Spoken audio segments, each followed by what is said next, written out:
is Angie B, and thank you for joining the Exodus group. Please like and share this video if this is something that you know you needed, or if someone you know has needed this information. I greatly appreciate it. Today we are talking about how a Jehovah's Witness past, how being a Jehovah's Witness in the past has affected my future. So I think we were talking about this. Me and a friend of mine was talking about this, and we were both Jehovah's Witnesses at one point of our lives. And we were talking about this with our partners at the time. Now, we're both in good relationships, and it's really, really awesome.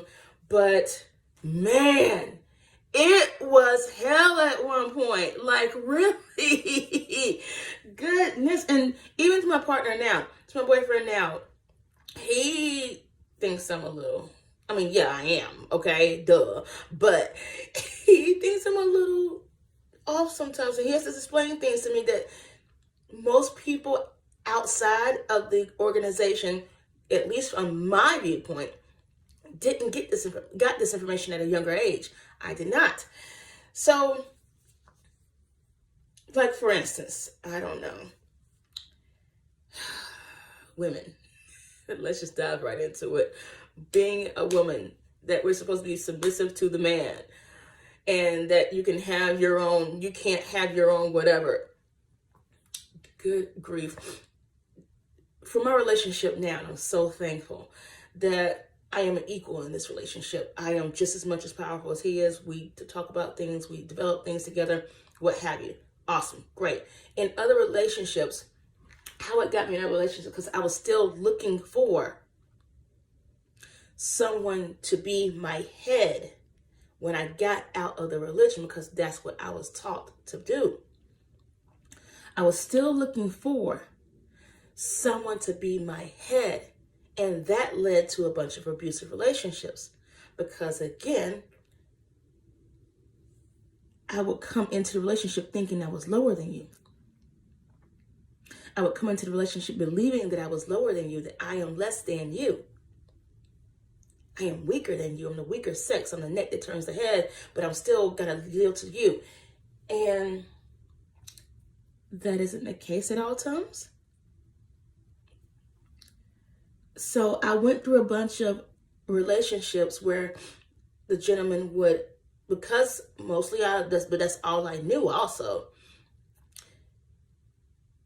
because they would take over and just expect me to do everything they wanted me to do. That's one way that it affected my relationships. Another way is money and credit.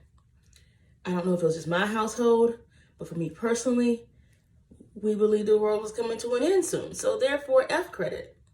And I took that mindset on even after leaving the board.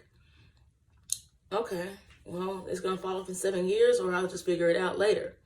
But, the world's going to be an end anyway, and I'm going to be messed up anyway. So therefore, run it. And it's just now getting to the point where I can take, my credit score is increasing, and I'm just now getting to the point where I'm like, okay, you know what? We have to face this now. We have to take care of this now. We have to do this now. We have to take care of ourselves now, not wait for the end of the world, quote unquote. Another way, and this one was a big one for me, and I think I've talked about this in another video as well, is that I still work on this one a lot. I definitely would see others as knowing more than me, that I am not knowledgeable myself, that I am lesser than. Again, that lesser than. I am lesser than anyone else in the room, and I must yield to everyone else at all times, and that isn't the case. I am powerful. I am wonderful, but I think the board doesn't want you to realize you're powerful and you're wonderful, because you know what? If you know that, then you would get out of the organization.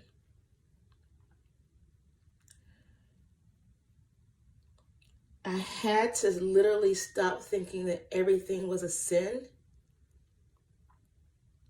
that everything I did was a sin, that I was in trouble with everything I do, And this went into my relationships. This went into my day-to-day life, that if someone called my name, I automatically thought that I was in trouble. For me, this comes back because, yeah, I was called into the back room a lot of times, okay? Who wasn't? My shirts were always too thin or too whatever or too short. I have a little bit of hips, okay, and a little bit of butt. And my friends all were like pencil thin at the time. And I had a little bit more curves and a little bit more thighs because I worked out. And the same skirt that fit good on Mandy did not fit good on me the same way on me. Mandy could walk around with just, yeah. And I would be like, Sister Emma, let's call into the back room, please.